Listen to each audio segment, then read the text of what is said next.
Reese is attending all the events. MTGO is adapting post Geddon. Let's take a look.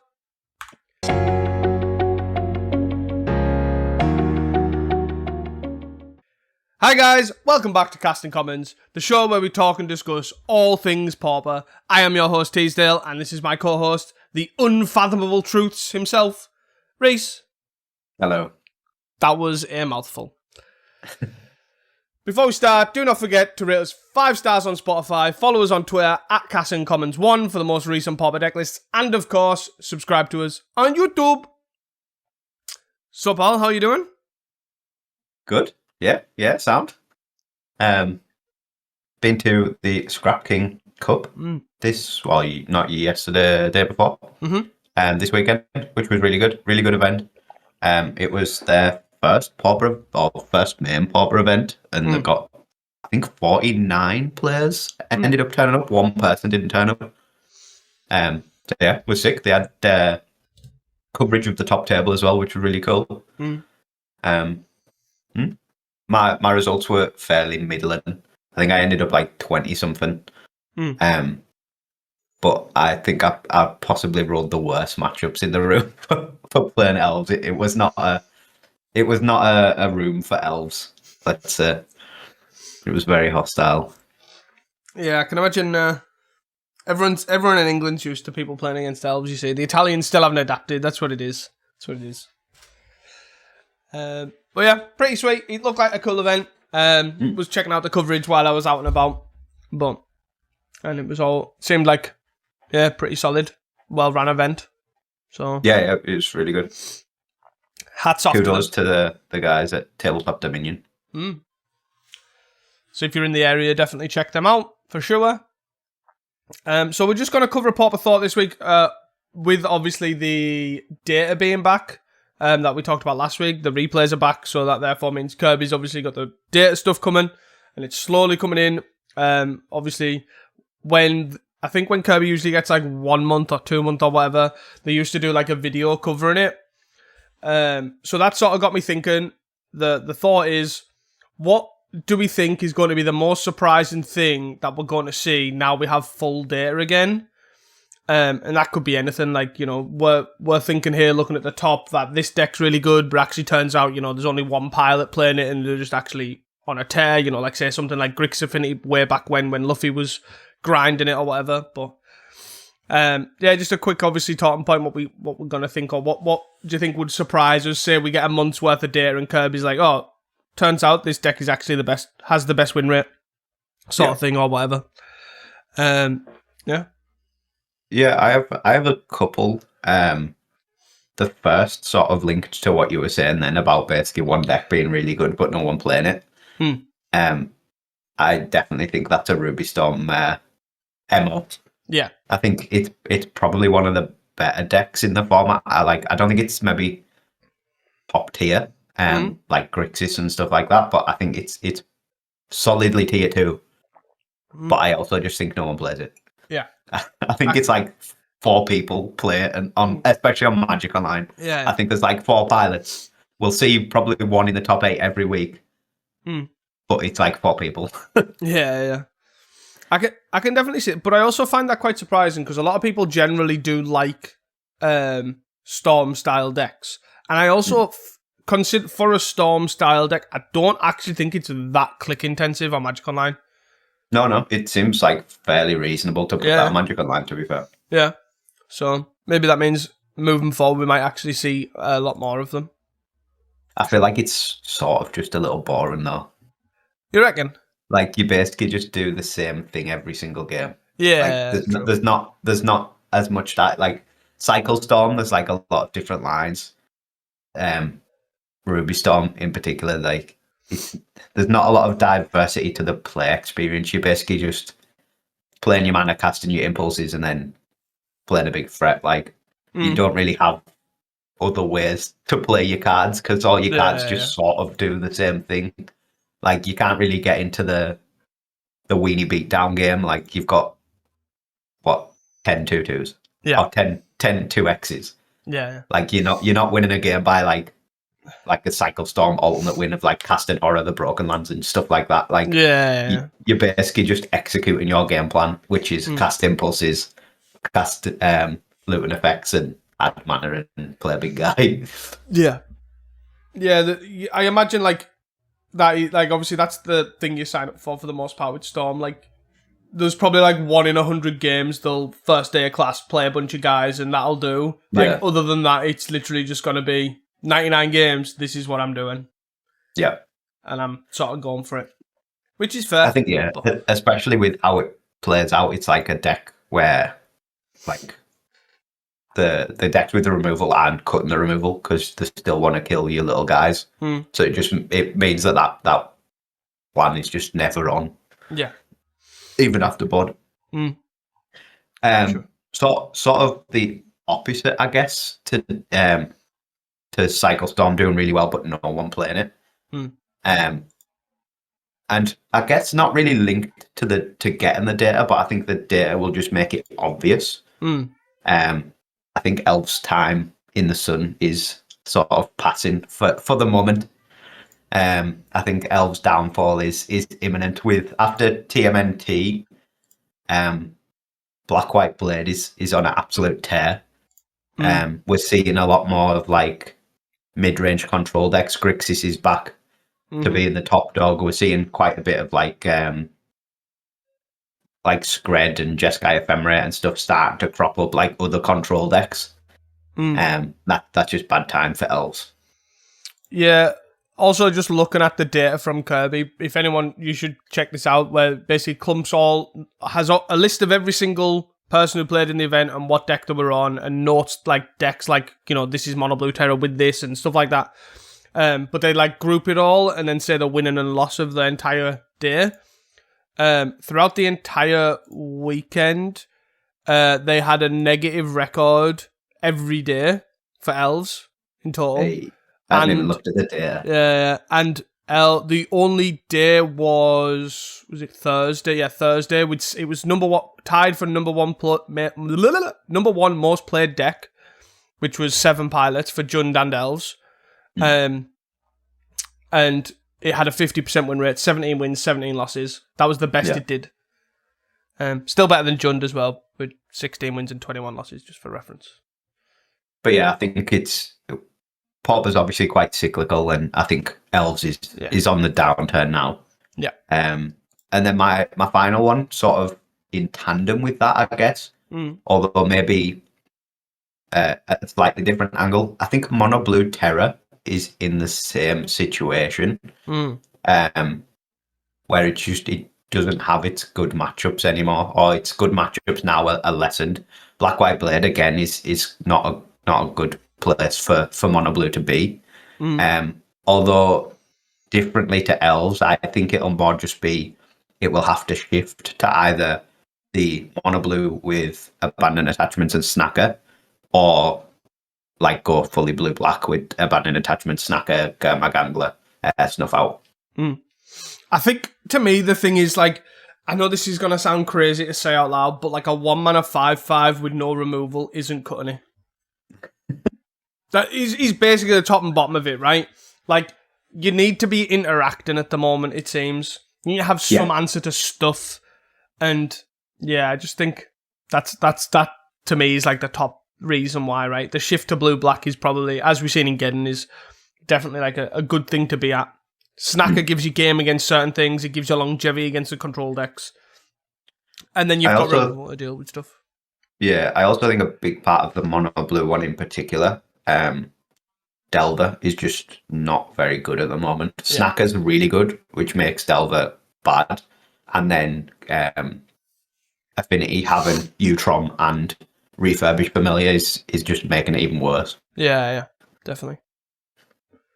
But just for I'm just picking a random challenge as well, just off Kirby's data. Mono Blue Terror had 5 pilots, had a 44% win rate, 13 and 16, like 13 wins, 16 losses.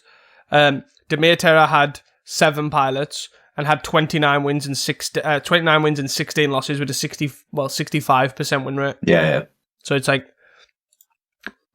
looking at the data as well, just taking a random snapshot obviously out of it is pretty good. to see. It'll be interesting to see how that is grouped though as well, because I feel like at the moment it's quite awkward, like how you group Terra. Like, is Mono Blue Terra that has one contaminated aquifer and 4 snackers, is that still Mono Blue Terra? Yeah. Or is that now Blue Black Terra? Given it doesn't play any snuff out, it doesn't play any cast downs, it doesn't play any black in the sideboard. It's literally just you take 4 Delvers and a land out, and like 4 spells, and put in 4 abandoned attachments, 4 snackers and a dual land. Yeah, definitely. It is obviously that is definitely an important factor for sure. But yeah, my other take as well is that you're going to see some decks that are sort of on the tangent of the Ruby Storm that you mentioned earlier. I just think some decks are just going to showcase how good they actually are. Like Monstertron's the one that in particular seems to be showing up quite a lot at the moment. For example, like on Sunday, it's the 3rd most played deck. How weird is that? I was going to say, it's sort of the opposite to the Ruby Storm, where it's a deck that no one realised is good, but Monstertron, like, people jump on that. Like, when that deck looks good, people jump on, I'm going to play Tronlands, I'm going to slam some guys. That's because Tronlands is fun. Big guys are fun.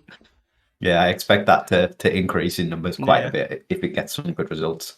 Still a positive win rate as well on Sunday with 5 people, just like 53% win rate, which is not awful for how big that's played for a deck like that as well. Ponza coming back now to combat the Monstertron. What a world to live in. Fantastic. Honestly, nothing better than Pauper for stuff like this. Like, we're in a world, like, it just amazes me though. Like, going from Mono Blue Terra's the best deck pre-Geddon to Mono Blue Terra's probably pretty poorly positioned and Monstertron's really good. It's like, this is the world I live for. This cyclical metagame like this. For sure. Definitely a sweet one. Anything else to add on the Pauper thought? No, not really. Other than it'll be interesting next week to see what we're seeing in the data as well. Definitely. And I recommend, I will put the link in the show notes. Check out Curblinks' not only his YouTube channel, it's pretty good, but also check out his Twitter. Every time there's a challenge on, groups the data and just has it all there for you. It's really great to obviously keep an eye on, especially like here while we're talking through the deck lists and stuff. Or I'm always referring back to the data because it's really cool to see. Yeah. The hero we need. The hero we need, indeed. He's back. Finished from his vacation of no replays. Anyways, moving on to some tournament news. We have Upstate New York Pauper Open 3. That is this weekend, 11th of April. Cash out based on attendance. So if you are interested, do check that out. Link in the description to buy a ticket. Always cool to see them popping off, doing really well. Really good scene over the pond for sure. So definitely recommend checking them out. Speaking of going over the pond, we're going to go over the other side of the pond. Pauper Spezl 3, the name that I can never say, 25th of April in Munich, Germany. Again, another 3rd one. They're popping off over there for sure. So check out the link in the description below. Be a cool event. And then not going overseas, going south, very, very, very far south for us. London Pauper Showdown for the darkest of rituals, 25th of April. This is a IPT, so it goes towards Geddon and like buys for the summer. Link for that is in the description as well. And Geeks of the Galaxy, 26th of April. That is a winner box in Spennymoor. Cool to see that they've had a Pauper scene over there. They're running like a monthly Pauper as well, so it's really cool to see. But they're doing a winner box over there. So check that out. I guess there's actually there's another IPT as well, isn't there, in Bristol, but it's quite far off yet. I can't actually remember when that is. Yeah. But I'm sure it's like June. Yeah. We will have... We'll have that next week. Yeah, we'll have that one next week. Or at least when we get somewhat closer for sure. But yeah, there's a lot, seems to be growing an IPT scene here in the UK, which is pretty good. Cool to see. Yeah, it's good. I think just as a tangent, like Pauper in the UK, or Paper Pauper in the UK in general at the moment is on a massive like tear. Like there's so many events popping up. and so many like leagues and scenes like getting grouping together. Like they're all grown, which is really cool. Yeah, definitely. But I think as well, like it definitely feels like it's grown as a community as well, right? Like the whole country.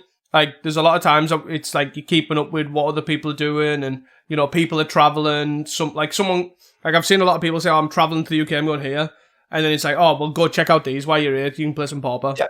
Because we're all connected now, and it's like a great community. So it's good that it's growing in that way.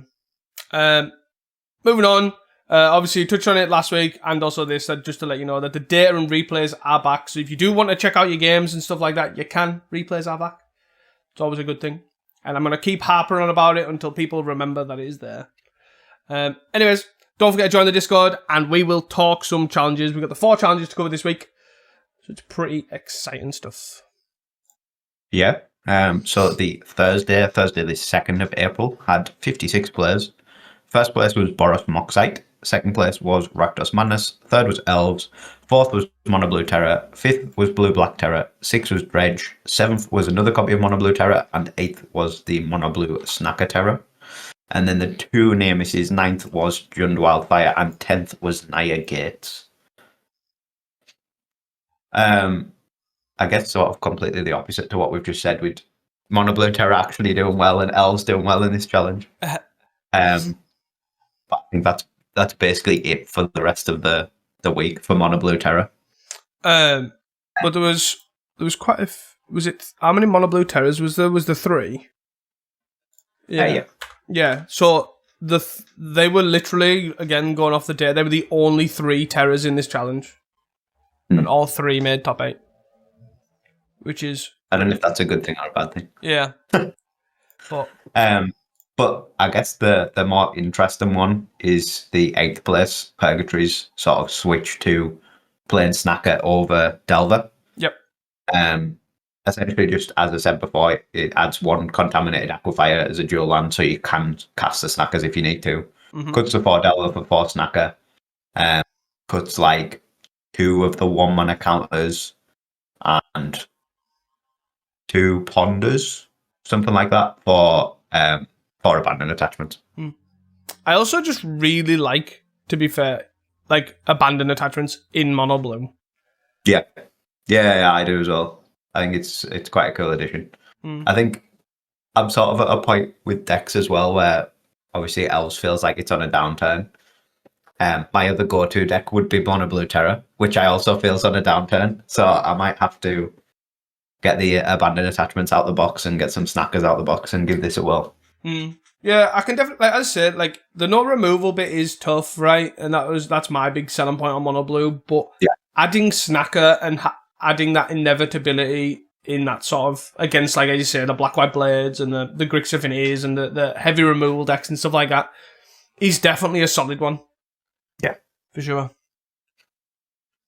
Yeah. Although I guess it's debatable now how good Sneaky Snacker is against Grixis now they've got Utroms. Yeah. So like you're not just trading and then getting the Snackers back, you're like having to throw them into a brick wall essentially. Yeah, for sure. The first place list, the Boros Moxite, I guess sort of an interesting one to see back. Given it's sort of in a similar space really to the Black White Blade sort of stuff. And the Black White Blade got new tools and this didn't really. Yeah. Because there's nothing like particularly stand out about it. Yeah, looking at this, it technically does have a new card, but it runs a one of Dimension X, which is the other life gain land, as a fifth life. Fifth wins card. Yeah. Just in case. Just in case. Cards OP, clearly. But yeah, I guess, to be fair, like this deck, its biggest selling point, right, is, I know this sounds really weird, it's the Boros sort of analogy, well not analogy, the mindset of I must have a lot of graveyard here with the relics in the main. And that probably does quite a lot of the heavy lifting, having main deck relic. Is like the only thing I can think of for this deck. It definitely will carry a lot of games, especially with all the Snackers and all the Grixis and stuff like that. Yeah. For sure. Yeah, the extra like Witscar Crag's a bit of a weird one, given you've got 4 Galvanic Blast in your deck and only 3 Ancient Dens as artifact lands. Like I feel Yeah. like is that not just better as like a bridge, a red-white bridge? But Yeah. like you've got extra artifacts with the relics in the main, I guess, but there's not too many. My thing with this deck is when I played it as well is literally that, right? You end up with all these non-artifact lands, and you're like sat here with a Galvanic Blast stuck on 2 artifacts, and it's like, really? But then again, you also do get the bonus of people automatically seem to bring in Dust to Dust against Glintor, Core Skyfisher decks, and this is sort of immune to like not losing its land drops, which is a bonus. But again, like it's a trade-off of how much are you hurting your Galv Blast to losing a Dust to Dust. Yeah, for sure. Yeah, I suppose, especially with like the rise of Black White Blade, we've seen quite a bit of White Weenie as well last week. Just to Dust might be back on the menu. Yeah. The second place deck is another deck that I think is probably quite well positioned at the moment. With the Red Black Madness, it's always one that sort of is there in the shadows, but is never really gets the limelight. People don't seem to pick it up as much as the other aggressive decks, but yeah, it obviously Snacker's really good right now. You get the Snacker out. Mono Red Madness is still everywhere, and this deck has a really good matchup against Mono Red Madness because you're essentially doing the same thing, but your burn spells gain life. Yeah, exactly. It's just like the straight up version, the no artifact lands. Yep. 12 creatures, 20 sorceries, 8 instants, literally is sort of basic as you can get, but definitely works. It's an even more, to be fair, like just a little bit diving on the lands, it's like even more cleaner, right? As well, like got rid of a lot of the crap lands, like the awkward ones, like the Canarium and stuff like that. It's literally just Jagged Barons, the 13 or less life, 2 of them, and then just basics. It's like really... Yeah. No Karoos, no Bajuka Bogs. Yeah. No messing. I like it. Yeah. Because to me, always the downside for this deck is half the time is casting your stuff on time. Because you just end up with like secretly loads of tap lands. Like most of your lands end up being tapped, even if you're not playing the Galv Blast stuff. But yeah, like this seems pretty clean. I like it. And I guess it sort of ties in again to what we were saying about the return of Dust to Dust. It's maybe a better one to be on than the last version. Yeah, you don't just randomly get dusted out. Yeah. Other than that, there's not too much interesting going on. Luminati's in 4th with Mono Blue Terror, a couple Murmur Mystics in the main, which seem like sort of a necessary evil at the moment. I think that's basically come at the cost of a couple of the 1-mana counter spells, as far as I can tell. Gone up on Demon Fear as well, so taking the lack of removal that you were mentioning to Heart and going straight to 4 Demon Furies. Yeah. But it seems to be like a pretty good consensus that a lot of them are doing. Like even the 7th places went up to 3. It just seems like you can't just you don't have as many free wins as you once did. Yeah. Like even going double terror and stuff like that on turn 4 and stuff like can sometimes just not be good enough because people have answers for them. Sure. My only thing I just wanted to mention was where's it gone? The elves.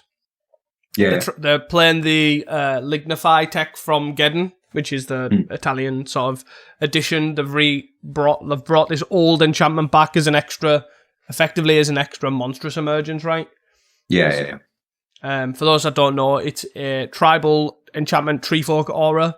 For 1 green, enchant creature is a Treefolk with base power and toughness 4 and loses all abilities. So it's sort of a good way of like removing a creature that has, obviously it's either really big or it has a really powerful effect that you need to get rid of, like Gutter Snipe, for example. So yeah, just additional copies of those because a lot of matchups can come down to just needing 4 emergence ASAP. So it's like extra copies, basically.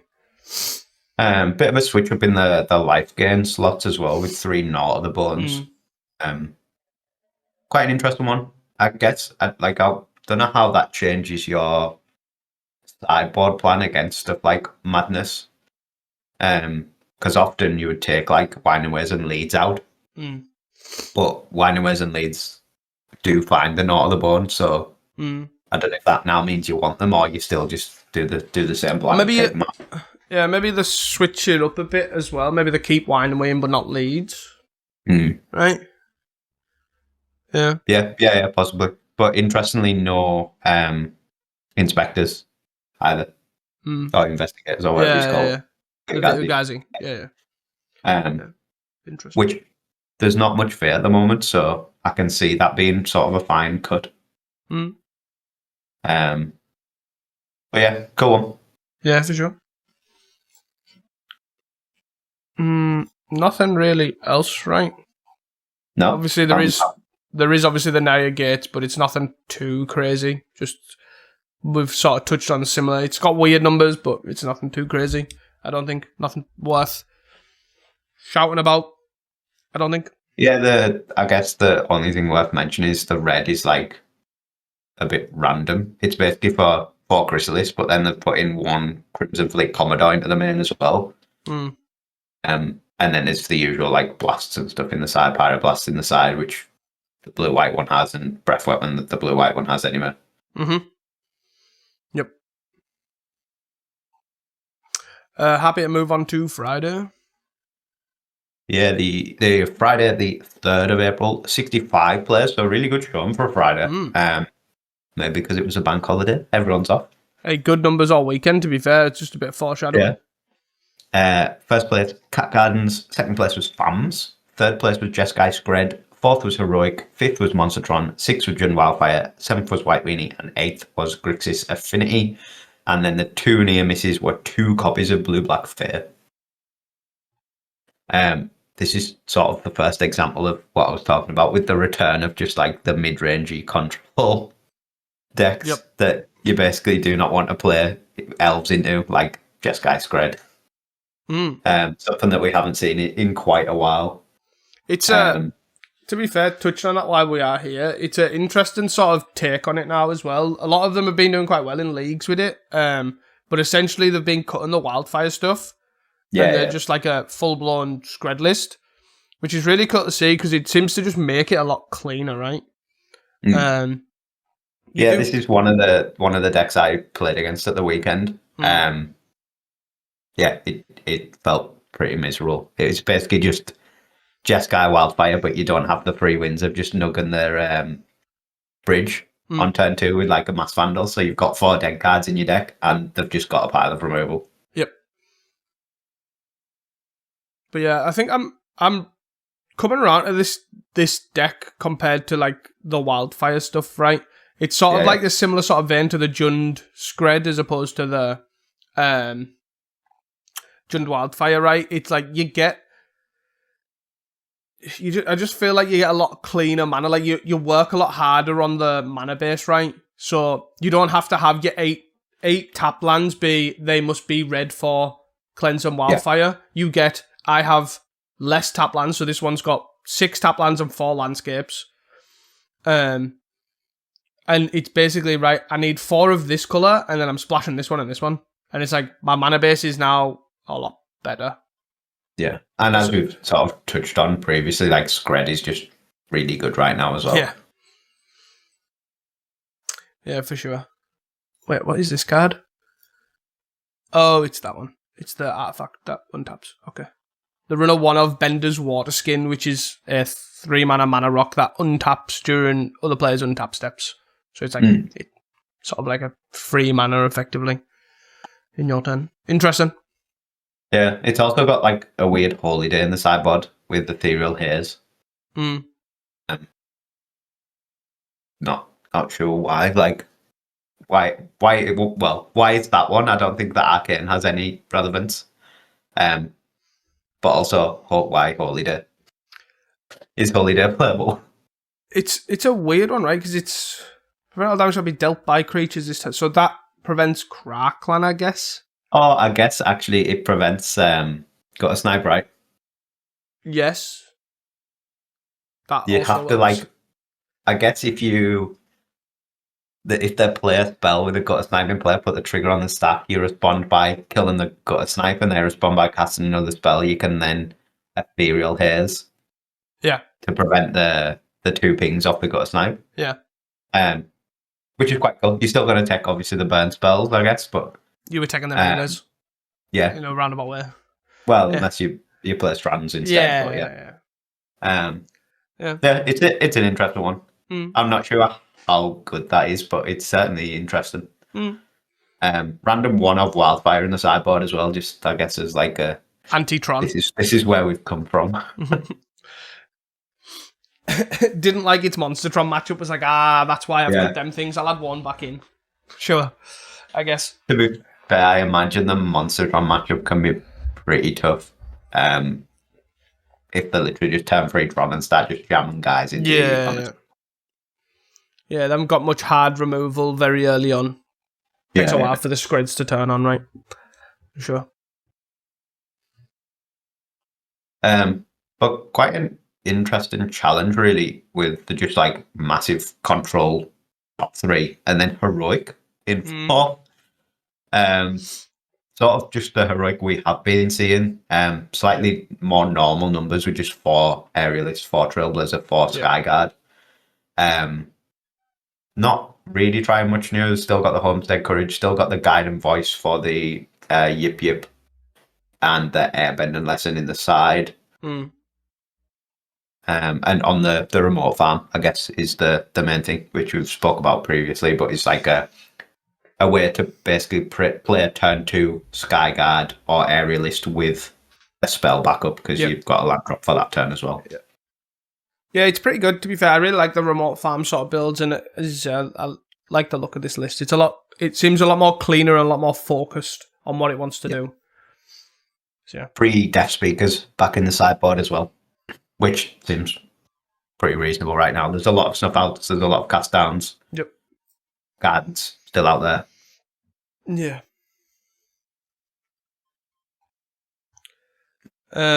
Speaking of Monstertron, right?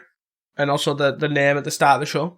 Monstertron in 5th place with 2 unfathomable truths in the main as a way to draw 3 cards, which is pretty interesting. Obviously, it does make a spawn as well, which is sort of by the by, but it's good to cascade into. I think that's the main thing I always find with this list is the Colossuses look really good, but they either are really good or they're just really like bad whiffs. Yep. So adding something that is good to just cast and a really good cascade into is quite a big one, because I've seen many Colossuses that just like tap out turn 4 for this Colossus and just hit another expedition map. Yeah. Something and just be like, well, now my 7/7 just dies to snuff out and I've got literally nothing off it. Yeah. But that's the way of the cascade, right? It's the same with Boredom Party hitting Utopia Sprawl and stuff like that. It's unfortunate the way of the sort of... Yeah. But it's a pretty cool one. Unfathomable Truths, I like it. Definitely. I think as well, like the thing that I like about this deck is it seems to have a lot more agency, and obviously it's top of its deck, right? You've got like grottos, you've got candy trails and stuff like that, it probably feels like it whiffs less than Boredom Party would in like Panzer. Yeah. For me. But the sideboard of this list is a bit of a wild one. It's almost 15-1 off. Yeah. There's a couple breath weapons, a couple heritage reclamations, and then 3 monstrous emergence. But then just a bunch of like wild one-offs. Like there's a reverent silence. There's a whisper silk cloak. There's 1 Tamio safekeeping, just in case you need the one-off. 1 staunch throne guard, which is the monarch, the colorless monarch guy. A single relic. A single disturbed burial, which I've quite liked. And then just 1 Kervix torch and 1 Fengrim Marauder, I guess, is like alternate wing cons / a bit life gain. Yeah, like it's a weird one, right? Because like the one of relic sort of makes sense because you're going up relics, and the same with breath weapons, right? Like, but the rest are just random as hell. Like, what is that Tamio safekeeping doing for you? They've definitely just like, it just feels like they went, I've got this, that'll do. That'll do. Oh, the one Reverend Silence, just in case you're against Boggles and you find your one Reverend Silence with your 0 draw power in your deck. Yeah. 0 draw power for Reverend Silence as well, like, in particular. Like, that is like, I also did like the, I've liked Staunch Throne Guard in the past, in, like, Monstertron decks. I think it's a really powerful card to have in the sideboard. It's a 2/5 Vigilance, that, obviously, it is an artifact, it is a downside there, but it's being able to, like, stop the board dead sometimes, especially in, like, aggro matchups, but it was good to combine with stuff like Breath Weapon and Moment's Peace, I found as well, to, like, just keep the cards coming, but it's not got any of its combining cards that go well with it, like I say, like, no Moment's Peace, really, for them, which is pretty interesting. I think now, though, as well, like, you've got a lot more just guys that randomly have reach with the Bramble Worms, and I guess you've got the Wretched Groups which have flying, the Generous Ends have reach, and you've got the kill ships that you can activate, so you're, like, less susceptible than, like, the previous, like, Mono Redtron and stuff like that, where they just got one flyer, you lost the Monarch, but this, I guess you can keep it a lot more, and if you're going into these control piles, like the Jeskai Great deck seems pretty reasonable. But yeah, touching on the Disturbed Burial, like, I really like this card in this sideboard. Yeah, it's like, cool. I think it seems really strong. To be able to just constantly keep buying stuff back. Like, we've seen the power of what was the land called? Haunted Fengraf, right? In these decks in the past. And this is just that on crack, in a sense. Well, pretty sweet. Any other decks in this top 8 you want to touch on? 10? I think it was the 2 Fairies decks had something. Yeah, 9th and 10th. One has got a 1/2 to a Valence Cam. Yeah, that was what I wanted to talk about. The Surveillance Cam in the Fairies deck, which is interesting. Apart from tapping something down, I don't really understand the purpose of it, because what I'm trying to say is, like, the untap your guy to get a block on isn't going to be as good in a deck with a bunch of 1/1s and 2/1s or 2/2s than it is just tapping a guy down. And I think, is there not a better card that you can tap something down with than Sewer I guess, like, you can just eat it late game as well to draw some cards. It's not the worst, obviously. Yeah. I think it's worth trying. Like, this is obviously I'm going to try a 1/of number, but yeah. Interestingly, obviously we've said both these are blue-black fair, which they are, but I think Fairies at the moment is in a weird state where, similar to Terra, where we're saying, like, mono blue Terra, mono blue Snacker Terra, blue-black Terra. The 9th place is what you would expect blue-black fair to be. With, like, Augurs, Thorn of the Black Rose, Cast Down, Snuff Out, stuff like that. The 10th place one is blue-black fair, but it looks a lot more like mono blue fair. It's basically just the mono blue fair creature suite, and then splashing essentially for some removal with Cast Downs and Snuff Outs. Yeah. It's a lot lighter on the black. It does actually have 2 Thorns, this one, but I've seen similar lists that don't even have the Thorns. It's literally just mono blue fair with some black removal in. Yeah. I think this is sort of like, I think Skura's mentioned this is the type of deck he likes to take when he adds the colour, because a lot of them, as you say, do what 9th place has done and add Augurs and add a bunch of stuff and cut the Fairies, so they've only got the Fairy Seer and Spell Stutter, but keeping the Intruders and the Miscreants and the Seers and the Spell Stutters and both Ninjas is like a really... It still adds the aggro style of it to it, which is pretty nice. But yeah, it's really cool to see. But yeah, we might need to figure a different name out for that one. Yeah. Mono blue black. Mono blue black fair. I think it's sort of mono blue fair suffering the same fate as mono blue Terra at the moment, where, like, the just lack of removal is just really, really tough. Yeah. Hence this, like, black splash essentially for 7 removal spells. Yeah. For sure. Moving on. Yeah. Have you got anything else to touch on? That's it. All good. The Saturday challenge, Saturday the 4th of April, 57 players. So again, another good turnout for a Saturday. First place was Blue Black Snack Terror. Second place was Mono Red Madness. Third was Cat Gardens. Fourth was Black White Blade. Fifth was Elves. Sixth was Ruby Storm. Seventh was Blue Black Snacker Terror. And eighth was Blue Black Fair. And then the two near misses. Ninth was another copy of Mono Red Madness. And 10th was Green Red Ram. Again, there's a lot of mid-range decks going up here. Mono Red Madness, obviously, still very playable. Still with basically no innovation. It's just the same deck, but still continues to perform very well. I guess Black White Blade is probably the most interesting one to touch on. It's definitely the deck that's, I guess, of the moment with the new TMNT cards. It's sort of making a bit of a comeback. This is Kirby's list, right? In 4th. Yeah. The main gain, I guess, is running 2 Leonardos and 3 of the Oroku Shredder Rising,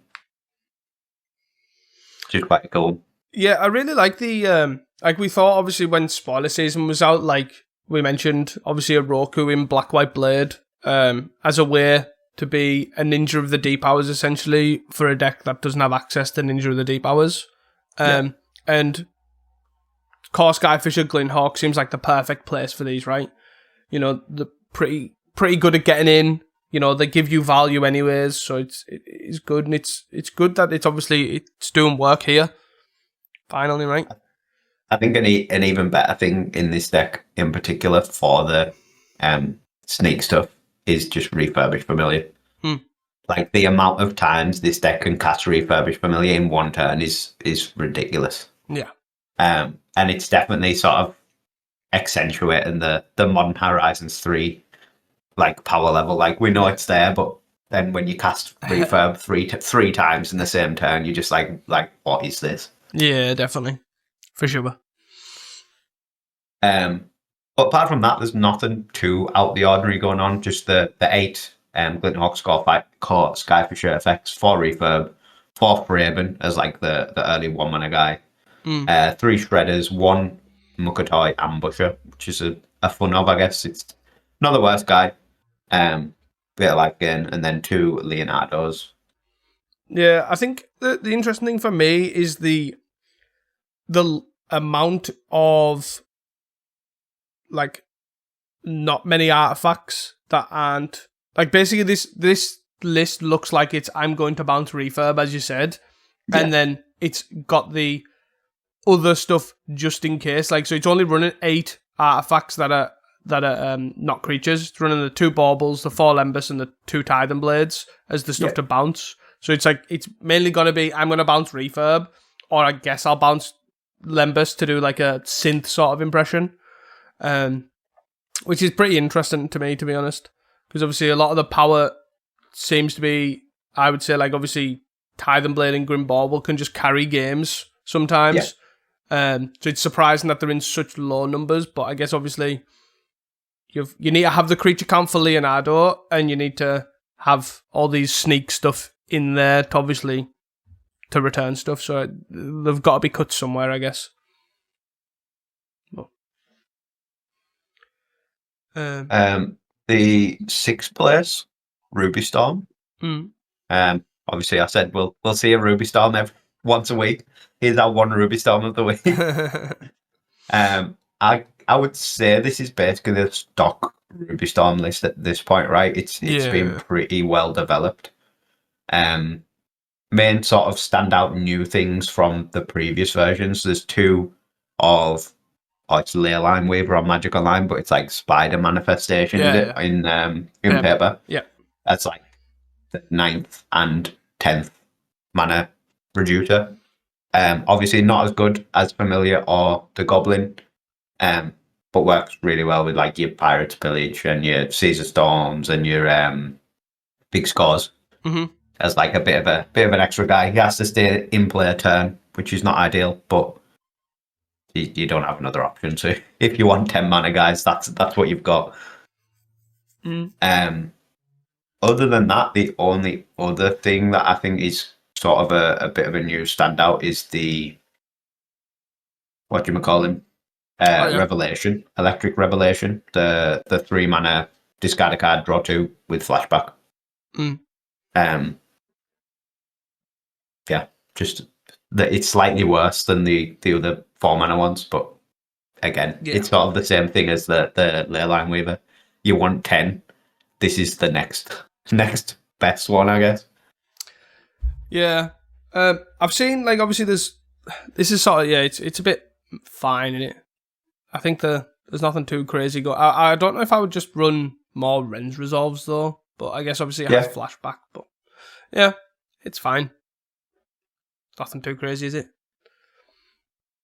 No, and then sideboard is like, again, it's sort of stock at this point. There's 2 Gruul Turfs, which seem to pop up quite often. A bunch of just lessons. There's an Abandoned Attachments, a Firebending lesson, Origin and Metal Bending, Waterbending lesson, that all seem to be the tutor targets of choice, essentially, for the first day classes. And then some Pyroblasts and Flare and Pain and some Weather the Storms. Yeah. I really like the sideboard of this deck. To be fair, it shows like obviously what a lot of development can do. To be honest, yeah, for sure. Because every card looks like it has a purpose, for sure, and it's like really cool to see. Yeah, I think if or when we see Ruby Storm next week, I would be surprised if it's more than 2 cards different from this list. Yeah. Because I think until more sets come out, this is basically solved, essentially. Yeah, I tend to agree. Like, literally, I would probably agree with you. I don't actually think there's 4. There's like literally is 4 flex slots here. How I see this, because it's been that developed, and that's a push. And that is the 2 cards we've covered, which is the 9 and 10 discounters, the Leyline Weaver, and the 2 Electric Revelations. Yeah. Everything else is pretty locked in, I would say. Yeah, even the sideboard, like, other than like switching Red Blasts to Pyroblasts, like whatever you got. Yeah. I think it's basically like the Flare and Pain slot and maybe the Weather the Storm slot if you're not expecting madness. Yeah, I can see that. One thing just to touch on for the lesson, which I find really cool about this deck, is Abandoned Attachments is generally a pretty poor card to have in your sideboard in a first day of class sort of, or a lesson sort of package, right? Because the learn has the discard a card, draw a card. So you end up basically having to think twice in your sideboard, essentially, because you're paying 2 extra mana to draw an extra card, sort of thing. But obviously in Ruby Storm, Abandoned Attachments gets discounted. So, which is really cool. So it's like a good way to actually end up, basically for 3 mana, you end up drawing more cards than the just standard learn part of it, which is really cool. But just a random side note that I find interesting. Only other deck that I wanted to touch on from this was actually the 10th place, the Green-Red Ramp. Mainly because it's a deck I've sort of been considering trying again. And it's quite similar to the list that we made, like quite a while back now. It's got the Krushok Evo Witness package, although slightly reduced, only 1 Witness and 2 Krushoks. Which I don't hate the idea of. It's got 3 Ramthroughs in the main, and then it's running 2 Saga Wildlings and only 2 Hydras. 61 card special as well, so it's nice to know that they found that 1 slot for the Evolution Witness, which was just an extra card. Yeah. My only thing I don't like about, like, I do like Green Red Ramp right now. I think it's sort of the similar vein of sort of the Monstertron, right? I've got to kill them with these big stuff before obviously they establish all the removal and all that sort of stuff. And I guess that's why Boredom Part is there, because it's a card that can just high roll out of a game that you weren't winning or whatever, or I high rolled and it's turn 3, he's a Boredom Party, oh, I've hit an Avenging Hunter and now you're definitely dead sort of thing. But I really fucking hate Boredom Party in this deck. Yeah, it's not the greatest, but like, what do you replace it with at this point? You basically want a 2-for-1 creature. Yeah, exactly. That is just like a biggish guy. Like, you don't really have much options. You're not going as big as like the dinosaur or the Allosaur. Yeah. Yeah, I do agree. It's like it always feels like the clunkiest card, but it also there's just nothing better, right? Yeah. Maybe that's what it is. I don't know. It always annoys me when I see it. I'm like, come on. But yeah, I think you're right. It's just there's nothing really to replace it with. Like, you could go up numbers, right? But I don't think that solves your problem of what you're after, and that's the thing. But yeah, cool to see for sure. I actually lied as well because this was the challenge. I had one extra mention that I forgot about. It's outside of the top 10. It's the 11th place list. Oh, go on then. Since it's the 11th place, we'll cover it. Which is Affinity, but Esper Affinity, which is cool. Obviously, we've spoken about Esper Affinity before. It's got 4 Utron monitors in as like a new tool, which I'm assuming is the reason for this whole deck being tried at the moment. Yep. But yeah, the white's essentially for some Glint Hawks. There's a 2 of Thraben Charm. And then that's basically it. Glint Hawks and Thraben Charm. Fair. I released a video on Slightly Tangential, which is Jeskai. And it felt incredibly strong. Obviously, Refurb is the reason to play black.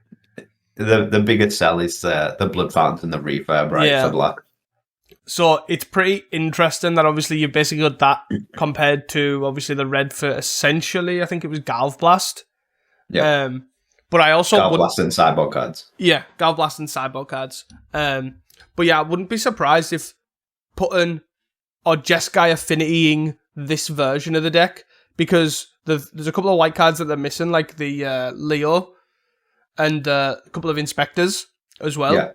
So I wouldn't be surprised if you could take it that way and go more aggressive slanted with that. Which would be pretty interesting, because the Leo was incredibly strong in those sort of shells, because you just have either big guys or just a lot of guys in general. So it'd be pretty interesting to see the development of this Esper deck, is what I was sort of getting at. Yeah, I guess Cracks, the big miss off red as well. Which this is sort of not really solving. Like, they just sort of accept that they don't have Crack. Like, there's no Suffocating Fumes. There's no, like, Arms of Hadar or anything like that in the sideboard. It's just accept Crack is not there. Which, if it sort of goes as we're expecting, with Elves sort of declining in numbers, might not be the worst thing to do anyway. Yeah. Another note that I don't like in this list is the Ghostly Flickers. It's a bit of a weird one, isn't it? Right? It's basically just a card draw piece that sometimes gets refurb value. Is how I've seen it. Yeah, it's sort of fine, but it's like, I can flicker the cool artifacts and then refurb, but it's like, I just feel like that you're opening yourself up to just draw slow hands, and I feel like you'd rather just kill them quick in the air. Yeah, I think you're probably right. I think it would just be maybe just like another bargain effect, like the one that makes a map, Fanatical Offering, or like another artifact or another piece of removal. Because essentially you're just flickering a Blood Fountain for minor value, a Navigator's Compass for some life. Titan Blade and Cryogen are pretty nice to flicker. Yeah. And then refurb, I guess. Like, you can flicker a Glint Hawk, but if you're flickering a Glint Hawk, you might as well flicker something else, because you're gonna get the value anyways for it coming back in or leaving. Yeah, it's a cool idea, but I think it would just be better to streamline the game plan. Yeah, definitely. But really cool to see Esper Affinity being a thing. I think there's definitely something there, like you say, in the blue white X affinity stuff with Utron. It's just finding out where to land. Yeah, definitely, for sure. I don't think there's anything else to add on the Saturday. On Saturday. Yeah. Moving on then to the Sunday the 5th of April, 88 players. So a stonking challenge. Popping off. First place, Blue Black Snacker Terror. Second place, Mono Red Madness. Third place, Dredge. Fourth place, June Wildfire. Fifth place, Black White Gates. Sixth place, Core Gates. Seventh place, Blue Black Snacker Terror. And eighth place, Gardens. Then the two near misses. Ninth is Blue Red Fate. And 10th is Mugwort. Yeah, boys. Is Hamuda back? He back, boys. I guess before we get on to the more interesting Mugworts, June Wildfire's here. It's basically the only June Wildfire we've seen, right? Is it just not it anymore? Yeah, there's one there was one in 9th on the Thursday. Yeah. One on, to be fair, there was one on apparently 6th on the Friday. Oh, was there? Maybe I'm just like... We're just hazing over our bad news. It from my memory. I just feel like we've seen a lot less June Wildfire. Yeah, we have, 100%. Everyone's finally got the hint that it's boring.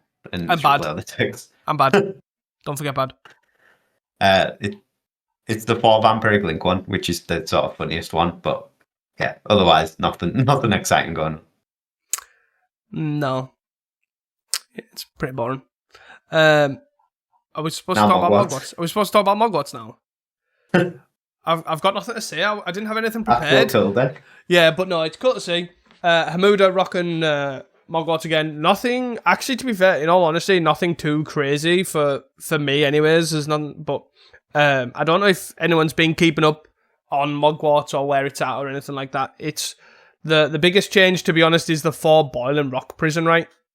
Yeah. And the lessons in the sideboard to some extent. The Boil and Rock prison, that's just the station, but it costs 4 colourless, right? Yeah. Rather than 2 red black to sack to draw a card. Which actually sounds not that big of a change since you're a red black deck, but it's actually it can be quite important, to be honest, because it costs, you can basically use your infinite red instead of having a black source to sack it and draw a card, which is pretty cool. Yeah, it makes a lot of sense. Obviously, black was always like the pinch point for this deck. Yeah. Because once you're going off, like your black is your card draw, but your black is also the premium, like, colour. Yeah. Essentially. Yeah, definitely. They are on 1 Pilfer, 1 Crackland, which are both just Goblin Matron targets. So Pilfer lets you get your black sources, as obviously Reese has touched on. And it also lets you go off faster. Less likely to happen now with it only being a 1-of in this current list, but is still important to keep an eye on. You could just have a Pilfer and Skirk Prospector start to go off quicker. They are opted on 1 Stormshriek Feral and 1 Makeshift Munitions as their win cons, which is pretty good. I do like the Stormshriek Feral. I just think it can be a bit clunky sometimes. Yeah.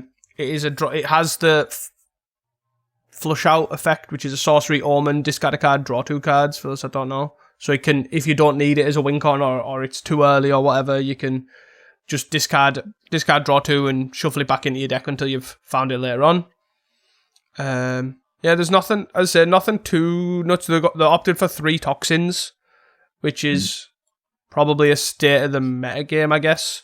The 1 Crackland, 3 Toxins, and then you have 4 Unearths, so sort of like you can pretend to be like Grixis Affinity with all your Blood Fountains and Cracklands and stuff, but you've actually only got 1. I do like... Oh, God. I was just going to say, I think the weirdest thing for me, looking at it from someone who obviously doesn't play Mugworts, there was obviously a lot of hype when Avatar came out about these lessons and like, we can put this lesson in, we can put this lesson in the sideboard, or we can put this one in.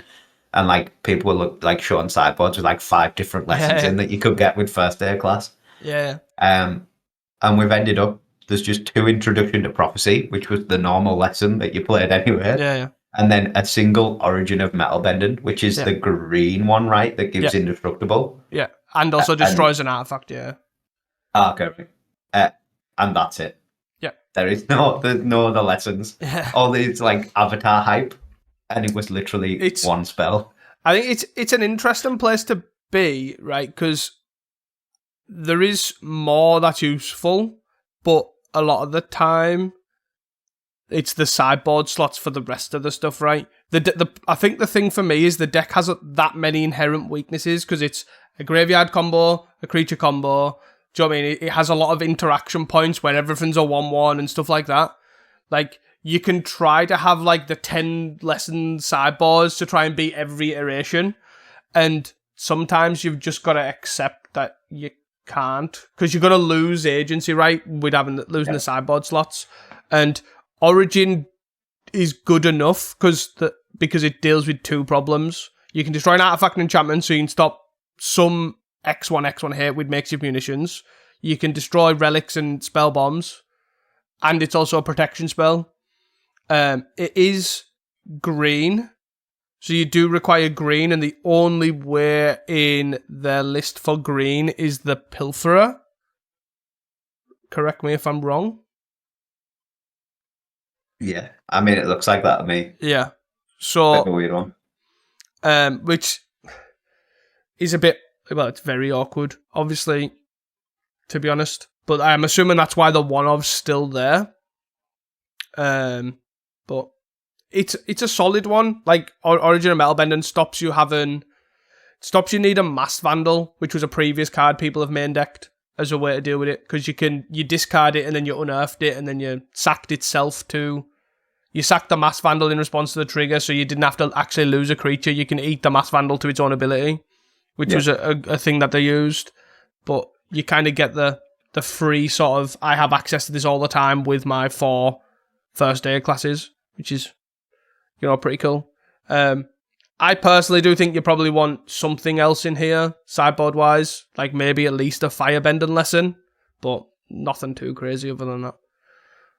Especially with the metalbending only being able to be cast off the Pilfer. Mm. I'm impressed it's done so well, because it does seem pretty poor right now. But I guess the only pull for the deck, is if a lot of people start leaning on Snuff Out.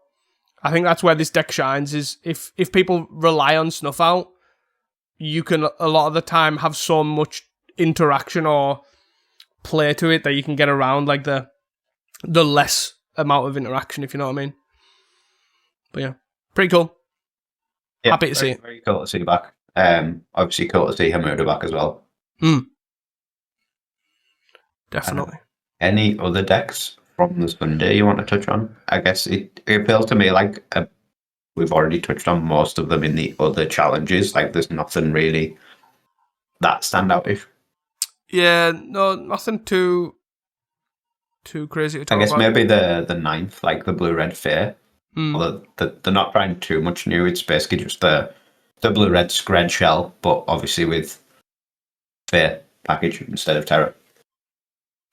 Yeah, it has gone very, as we touched on with the 10th place blue-black fair previously, it's gone quite a little bit like that with the 4 miscreants, 4 seers, and then 5. It's still got less ninjas and stuff, but it has went up on the 1 mana fairies, basically. Yeah, and went down on augurs. Yeah, which is cool.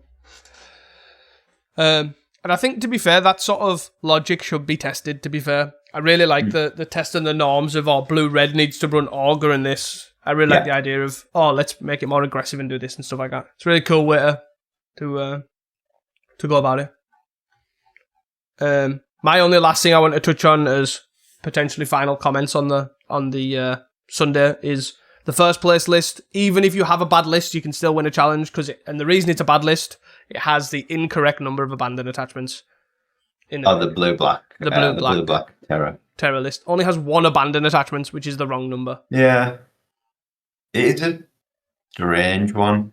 It seems to have basically just dropped it and just went hard in on Ponder instead and just gone for 4 Ponder. Which, I'm not really sold on. No, me neither. It seems like a very odd numbered list in general. Like there's 1 cast down, 3 counter spell, 1 abandoned attachments, 2 spell pierce, 3 snuff out. It seems to have like just trimmed a bunch of stuff and stuck ponders in to try and fix the trim and a bunch of stuff. Yeah, where you could just cut the ponders and go back to 4 counter spell and 4 abandoned attachments. Yeah, probably much better. Yeah. It's all has 1 vampiric link in the sideboard, so more vampiric links as well. Card secretly OP. Yeah. I guess Like, yeah, they've got 2 fangs in the unexpected fangs in the main, so I'm not sure why you wouldn't just have a third in the side, or why you'd prefer to just have 1 Vampiric Link. But I guess it gives you a lot of game against Madness. If you can get an early Terror down and just stick a Vampiric Link on it, you're probably sorted in that matchup. This is the thing that it's like Spirit Link, right? That can Spirit Link a gun sniper. Yeah, you can double it up, yeah. Yeah. Interesting. That's all I have. Anything else for you? No, I'm happy to move on. So just a final one. We've got a listener question from Moist Moose. If you are interested in obviously submitting a question or whatever, we do have a section in the Discord. Highly recommend joining the Discord. For that reason, you get PlayPon codes if we pick your question out, so it's always a chance for that, which is really cool. And this one's sort of like a double tangent question, I guess, sort of linked, right? But the main point is that we're going to answer is, what 1 card effect do we lack in Pauper that we'd want to have in the format? They've put some examples, like obviously, like Ensnare and Bridge, or like tax effects, or clones, for example, which we don't actually have really in Pauper. Do you want to go first, or would you like me to go first? Yeah, you go for it. So mine is like tax effects / hate bears, like the tax, like the Thalias and your sort of Leonin Arbiters sort of style cards. For those that know me, it was a very big part of me playing in Legacy and / like sort of Moderns is the sort of death and taxes thing, and I also think it's like a really cool part of Magic of having these hate pieces and having your opponent play around them and stuff. Not necessarily like shops in Vintage where they like spam like a bunch of spheres and you just can't play anything, if you know what I mean. But like actual crap statted guys that are, you know, like really interesting ways to get right. Like you can get out of it and it's always on this fine needle of, you know, am I going to get over the line with my 2-1 because the Ponder now costs 2, do you know what I mean? Like that sort of stuff. But that's why I was like really big and really excited when Judge's Familiar came. I know it's a really bad one, but it also, I was thinking that meant that Dryad Militant will follow, which obviously is another card that's sort of like that. It's like, it is like a hate bear on a stick, which will be really cool. And those sort of cards is what I really want to see in the format. Nothing like hard, like Rest in Peace, as I say, or like spammed full of like sphere resistances. Just like Glow Rider. Haven Mind Sensor. Yeah, exactly. This is what I want. It's definitely a cool one. I think the biggest thing for me, and actually tied into like the second part of the question that was in the Discord, is mill deck.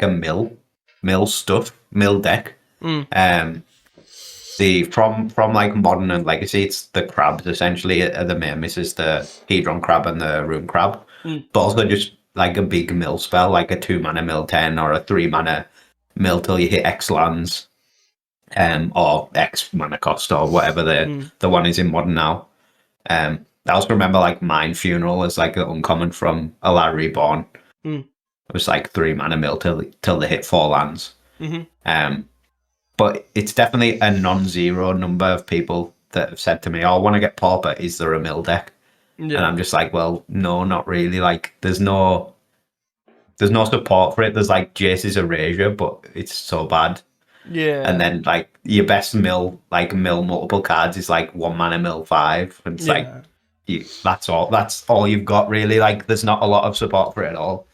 And I think it would be an interesting one to see in the format. Like, I don't think it would be too powerful generally, but like you're playing O2 crabs that die a bolt with bad fetch lands. Yeah, I think the thing for me as well, right, is like Modern is a format. For example, like Modern's where I think of mill, and Modern's a format that's built on everything actually sucks, but it's disguised as everything is powerful.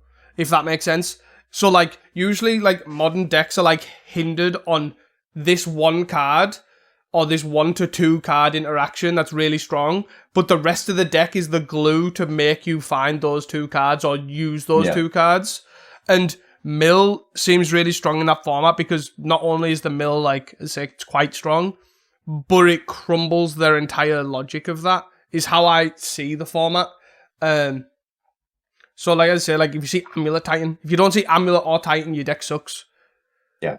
And it's sort of that thing, like, it was the same with like Nadu. The deck was all hinged on Nadu and finding that and stuff like that. And I think like that's why I think it's really cool to, like, Modern has bad mana because it's held together by fetches. Like, you mill that one off color fetch, like they can sometimes not do what they want to do, and you know what I mean. Like, and that's why it's really, a lot of people dislike it, I think, in Modern, but in Pauper, I don't think it'll be that crazy. You know what I mean? But yeah, I think obviously it's a balance. Like, you couldn't just put all the Modern mill stuff into Pauper, but it would be cool to have enough stuff that it wouldn't, like, maybe support an archetype. Like, it's got a crab, but it's like a 2-mana one, and it only triggers off snow permanents. So like, fetch lands and stuff don't trigger it twice. Yeah. I guess that would be the main thing. I guess is the mill crabs, but even just a big ish mill spell like Glimpse the Unthinkable now is like so old. Like, you could see it being downshifted to common. Like, it's that sort of level. Yeah. Yeah. Well, two things from that is, like, the mill deck, when you're obviously saying that there's no mill deck, the unfortunate thing is when people think of mill, they'll think of that. And, like, the only place you can really send them is, here you go play Persistent Petitioner, which is a mill deck, true, but it's also not a mill as mill knows. Do you know what I mean? Like, it doesn't play like a mill deck, like, at all. No. You play like a creature deck. You know what I mean? You're closer to Zoo than you are mill. Yeah. But yeah, that's one thing. I guess one thing as well that's like tangentially related to the mill stuff that is an effect that we just don't have in Pauper is like a surgical extraction, Memoricide. Yeah. Like, remove cards or remove named cards from your opponent's deck effect. Like, it's just not something that exists at all. I don't know if that would be a good thing or not, to be honest. Like, I think obviously surgical would be way too good. Memoricide is like quite now, I guess, in like contemporary Magic, but I imagine it would make being a control deck a hard time if like Black Sack just like turn to Dark Rip Memoricide you and takes out your Riven Chrysalis or takes out your Mole Drifters in your Jeskai Ephemerate deck, and you're like, well, now I cannot win the game. Yeah. And that's the thing, it's like weighing it up. And I think, to be fair, I think mill is probably one of those things that you could definitely have and it'd still be fine. Like, as I say, 'cause I don't think Pauper's quite, like, obviously everything in the grand scheme of things, Pauper looks pretty underpowered for the most part. But it's not like, usually they have okay mana, it's just slow. Usually they have, like, well-built decks. They're just, as I say, a lot slower and a lot, like, not as strong. My only thought on my second point I was trying to say is the mill stuff, like Glimpse, for example. I'd be really cool to see that style in there, but I'd also be worried that it'll end up getting, like, just put into something that's, like, it's a win con. Do you know what I mean? Like, you could literally just, my win con now in FAMs is, I'm just going to flicker Archaeomancer and glimpse them until they die, and that's how I win. Which... I don't know if that's a good thing or a bad thing. Don't get me wrong. I don't know how good that is, but then it's like if they just have a Sagu. Yeah. You maybe can or something. I don't know. Or something like, it will be interesting for sure. Definitely, it's worth. It could be like an anti-control tech as well. Like you're against Wildfire and you're just like, right, I'll board in my 4 glimpses. Yeah. They're never gonna kill me in time. I'll just mill them. Yes. No, that's definitely a cool one. But yeah, I think it'd be cool to see those two style of cards that we've obviously talked about, like Crab or Big Miller and stuff like that in there. Definitely cool. But also give me Glow Rider, just on a tangent. It won't even be good. I just want to play Glow Rider. But let's be honest, I'm more likely to get Thalia at this point with how many legendaries they're putting in here. Well, yeah. You'll get Glow Rider, but it'll be called something like from Jurassic Park or something. It'll be Owen Grady, but it'll be Glow Rider. Or something like that. What's the next one? Star Trek. It'll be, what's Baldy from Star Trek called? Oh my god. I don't know. It'll be him, but he's Glow Rider. Sitting on his chair. Yeah, and he's a legend. Doesn't die to cast down. Your cast down costs 3 and it doesn't work. Oh well. Anything else to add? No, that's it from me. That is all from us at Casting Comments. Thank you all for your continued support. Do not forget to tell your friends, your family, and your Easter Bunny. Until next time, and don't forget to stay hydrated. Peace! Bye.